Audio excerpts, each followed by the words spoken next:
Le programme sur lequel le président de la République a été élu.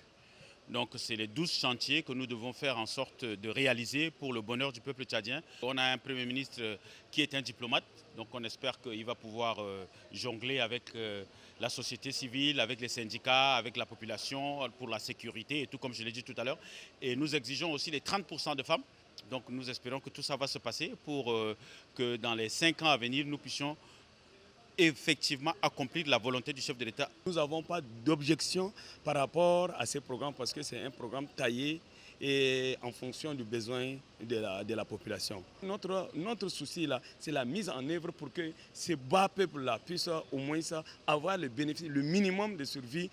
C'est ça notre souci par rapport à ce programme. Sinon, le programme en tant que tel, le Premier ministre n'a fait qu'amener le programme que le peuple tchadien et nous, on a défendu pendant la campagne présidentielle.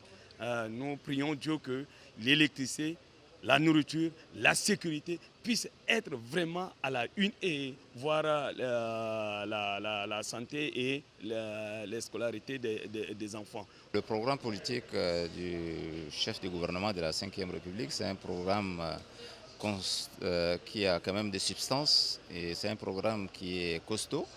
Et je l'encourage de faire tout avec son équipe et de concrétiser ce qui est dans ce programme pour que le Tchad sorte de l'ornière. Dans ces priorités, c'est-à-dire les 12 chantiers sont priorités. Quand vous suivez par exemple le programme, la présentation du Premier ministre aujourd'hui et auparavant présenté par le président de la République dans la campagne présidentielle, mais dans ces priorités, il y a priorité de priorité. C'est-à-dire l'énergie, la santé, l'éducation. Il y a beaucoup d'axes qu'on doit espérer sur ça. Les 17 millions de Tchadiens attendent ça. Donc il va falloir que le Tchadien lambda se retrouve dans ce programme-là.